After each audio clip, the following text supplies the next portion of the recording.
everyone! Today we're going to discuss the secrets, Easter eggs, and other things you might have missed while watching the newly released Jurassic World Dominion. If you haven't watched the movie yet, press pause, watch it, and then come back, because we're going to discuss some spoilers. If you liked the video, be sure to leave us a like and subscribe to the channel to not miss out on any future content regarding your favorite blockbuster movies. Without further ado, let's get started. Perhaps not the most exquisite usage presentation, Jurassic World Dominion commences with a useful and informative news footage guide summarizing the happenings of Jurassic World and its 2018 sequel, Fallen Kingdom. The third installment smartly regards what occurred in Jurassic Park as a clearly given, both in and out of the film series, but one key character in Dominion might very well and conveniently flee fans' recognition.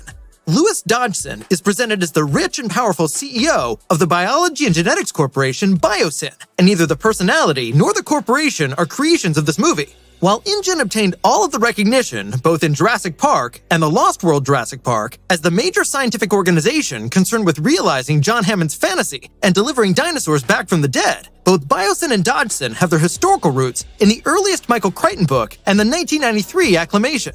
For others who have overlooked the background of that humorful Jurassic Park incident, we find a youthful Dodgson comply with mischievous InGen worker Dennis Nedry to organize for the shipping of looted dinosaur fetuses, in a can of shaving cream nonetheless. That was pretty much the entire point of Biosyn, i.e. corporate treason to close the gap with technologically sophisticated competing companies.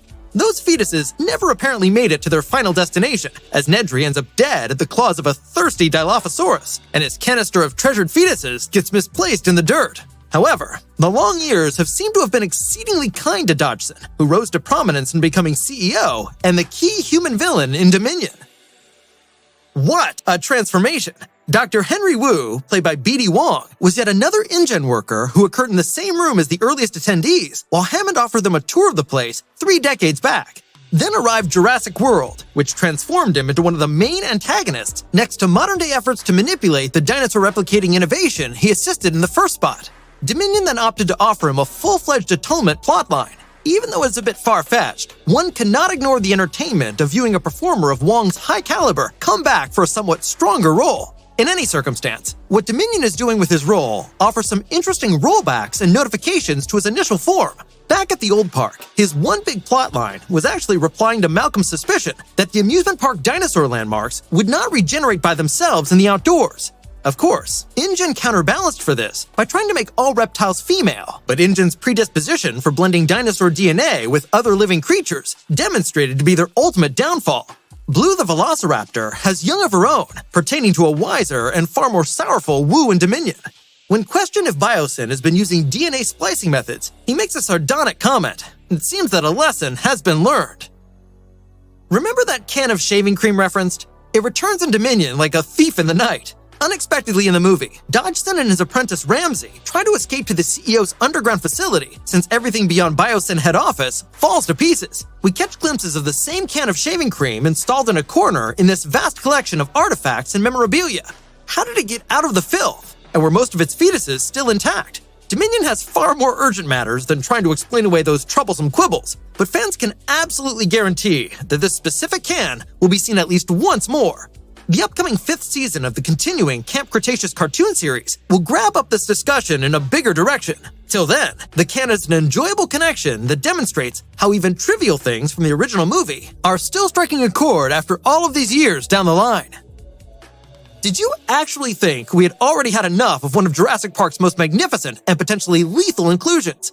We hoped in advance that the Dilophosaurus would come back for the very first time since Jurassic Park, but the role which these deadly carnivores represent in Dominion is a bit of a throwback to the original movie. But before, a crash course in scientific knowledge. Apart from velociraptors, Dilophosaurus is perhaps the most egregious illustration of the film's overestimating a genuine Neolithic beast for maximum effect.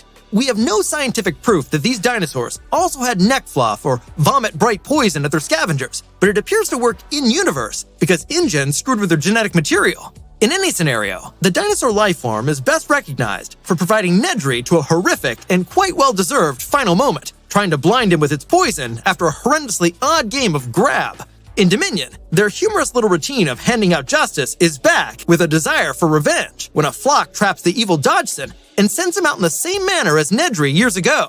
We have to start believing that the old InGen worker would be enthralled by the way he and his buddy Dodgson dropped dead. Dr. Grant and Dr. Malcolm had not really appreciated one another, owing to their starkly different personas, the way they followed their professional careers, and their high regard for a certain Dr. Sattler. They found a way to put apart their disparities and sustain the happenings of Jurassic Park, but their competition is reawakened in Dominion. Amidst his selfish decision to enter Biosyn as their registered chaotician, trying to deliver disparaging sermons about humanity's spot in the food supply chain, and trying to make money with his latest book, Malcolm preserves his spirit when he facilitates his old buddies in busting into Biosyn and finding the incriminating documents they need. But Malcolm's genuine repayment arrives when the team is threatened by the intimidating Giganotosaurus, the world's biggest meat-eating killer, to take a stroll on solid ground. The vibrant scientist does seem to have a courageous track record, first rescuing the day by scooping up a firework to divert the T-Rex from its invasion. That does not go very well. On the contrary, he eventually gets his time to flourish when he tends to make a spontaneous firework in Dominion and satisfactorily retaliates at the Giganotosaurus, providing the others beneficial time to reach protection. Same hacks, but better outcomes for such an old dog. A strange-looking artifact in a nearly oval-like structure is shown in the surroundings throughout Grant and Sattler's reunion of sorts in the latter's excavation location shelter. That is a Raptor reverberating compartment, which we have seen in Jurassic Park 3, and into whom Grant managed to blow air to try and replicate the distinct and unique wail of the velociraptors. Grant still behaves like a residing fossil and envelops himself with what he believes ideal even years down the line. Some things are timeless. When we first encounter Owen Grady, played by Chris Pratt, he is in the middle of maneuvering a Parasaurophilus out of the Sierra Nevada woods to help bring them to protection.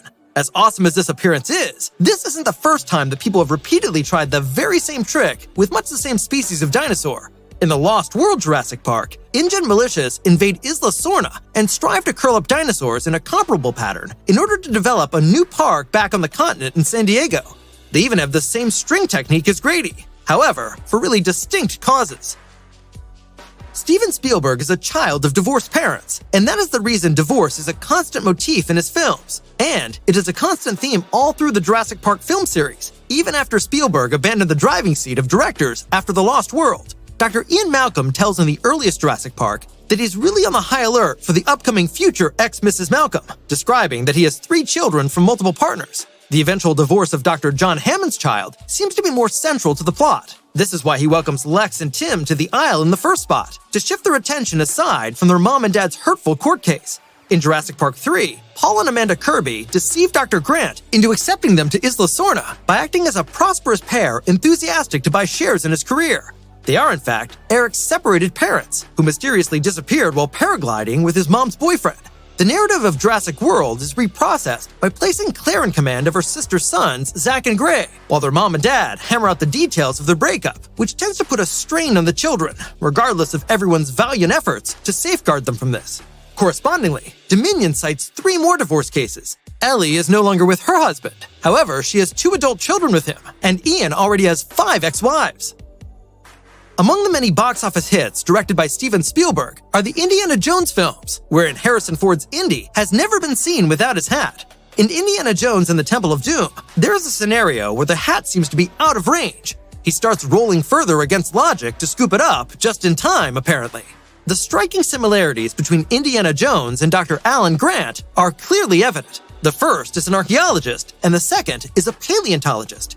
They're all a tiny bit annoyed, so they both try to avoid devotion as much as probable. Dr. Grant not only circumnavigates passageways with a lit flame, but he also does have his very own hat occasion while attempting to escape Dimetrodons in the waterlogged amber mining sites with Ellie and Maisie.